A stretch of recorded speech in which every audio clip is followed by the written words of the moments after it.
Hello and welcome back to Backtracking for the last time. Well, last time this season, anyway. Let's keep things moving along with part 3 now. The third and final plot. It's going to be good, I hope.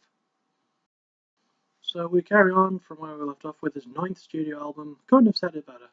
Released from Mercury and Sanctuary Records and produced by Peter Mockfrin, Tony Flores and James Michael, the album does mark the longest period between album releases, with a total of 8 years between this and Welcome to the Neighborhood.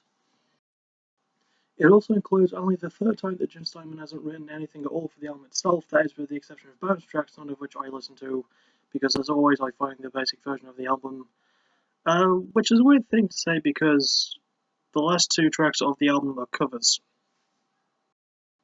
Those 2 covers are Forever Young and Mercury Blues, which is actually a hidden track, and if either of those songs are familiar to you, then what is someone as old as you doing watching one of my videos? Oh, yeah, as I mentioned, their covers. Forever Young is originally by Bob Dylan, Mercury Blues is originally by Casey Douglas and Robert Geddens. There is also only one duet on the album with Meatloaf's daughter Pearl Pear Pie a Day, that's not a nickname which is made up, singing on the song Man of Steel. And yes, I know Pear Pie really isn't her nickname, I just really want it to be. I do now that I've said it, so it's awesome. Regardless, it's weird to sing a song about how you used to be able to make love all night to someone with your daughter singing alongside you. Sure, she doesn't respond like it's a conversation song or anything, but it's still really weird.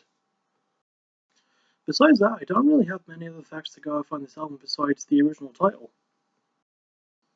It was initially going to be called Testify, and it had a much different list of tracks, as well as 2 songs that didn't make it to Couldn't Have Said It Better, titled Unsaid and Decadent Witch. See, Said It Better was initially planned to be released in 2002, but because a certain bloke called Phil Collins, whoever the hell he is, because of an issue related to him, they tried to get it pulled to change the name, not wanting to run the risk of confusing the 2 albums and getting sued. Despite their best actions, Universal released it in France in 2002, but it was quickly pulled down later that same year. And also, to add in a little bit more, the initial statement of the first single being "Did I Say That?" turned out to be true. The other statement of the album hopefully being released in March of 2003 wasn't so true, as it was released in September of that year instead. In terms of sound, there is a bit more experimentation. There's almost no theatricality to it, and some songs even have a slight country twang to them. There are, as usual, many songwriters and performers, but the 2 main ones are producer James Michael and former Mötley Crüe bassist Nikki Sixx, which is just a nice little nugget for you.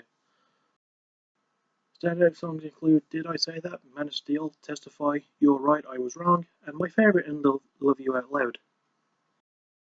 Steering further away from the dramatics and still writing solid enough songs to know easy task, but me pulls it off again with passion and meaning. I can recommend this one easily. Next up is his 10th album, Bat Out of Hell 3, The Monster Is Loose. Produced by Desmond Child, there's also another slight label change, as the album was released in the UK through Mercury and in the US through Virgin. This album is also unique for a couple of reasons. The first reason is that it's Meatloaf's longest album at 1 hour, 7 minutes and 28 seconds, but the most notable fact is that the Wagnerian rock label, it has the Wagnerian rock label despite none of the songs being written by Wagner himself. He's not even involved with the album in any way, shape or form, and while I'm at it, actually, now would be a good time to bring up something that I neglected to mention in the last couple of parts, as Wagner died almost 3 years ago now, so may he rest in peace. Back to the album. In terms of songwriting, Jim Steinman wrote a fair chunk of the songs for this one, but didn't actually help with the recording or the production. Part of the reason for this was disputes over whether or not Steinman was well enough to help Meatloaf, as well as trademarking the phrase "Bat Out of Hell." This dispute got so bad that Steinman went directly to Universal and Virgin Records to stop this album from being recorded, and there was even a court case with Meatloaf filing a complaint to stop Jim from using the phrase anymore. How much was it? Oh, nothing huge, only $50 million. Yeah. I mean, it worked and it settled an 11-long-year dispute over it, but still, that's a lot of money for just 4 words. Luckily, since I wasn't sued for it myself, I can say the phrase as much as I want, but I'm not going to. Anyway, despite not being involved in the recording or producing of the album, some of the songs that Steinman had written were used, with producer Desmond Child writing the rest of them. Of course, there were other people helping out, with Nicky Sings once again returning to co-pen the intro title track, The Monster Is Loose. The third writer for that song is John Foy, who showcases some of his signature guitar awesomeness on the song.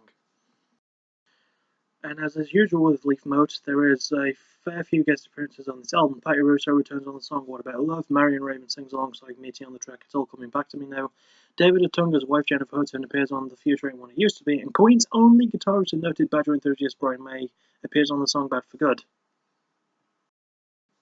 I wonder if Leif talks about Bad for Good at all during this entire season finale. I probably brought it up at some point.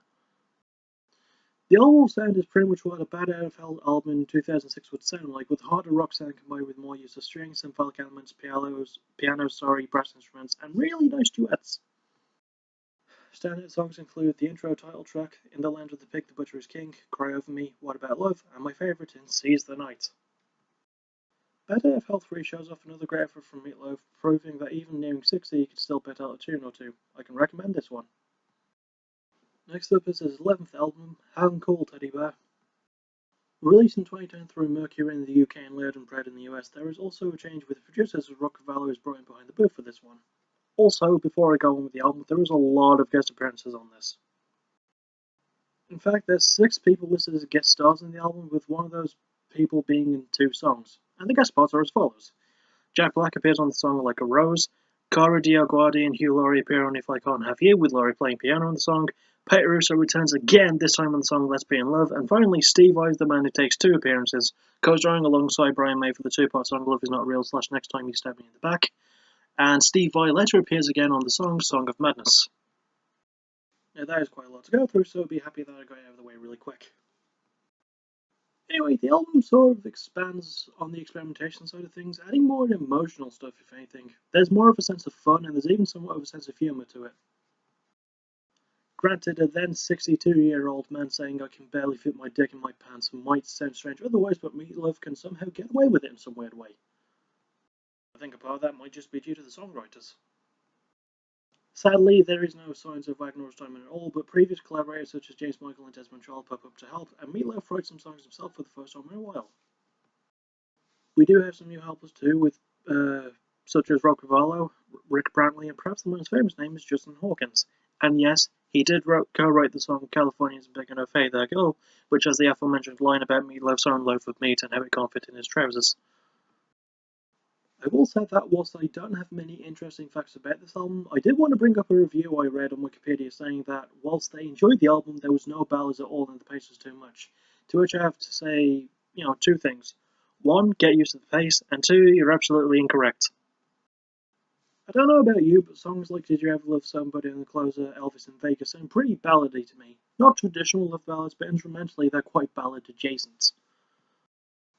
And there is more piano in this album combined with good rock riffs, bass grooves, and heavy drums, so yeah, that professional music director can shove it as far as I'm concerned.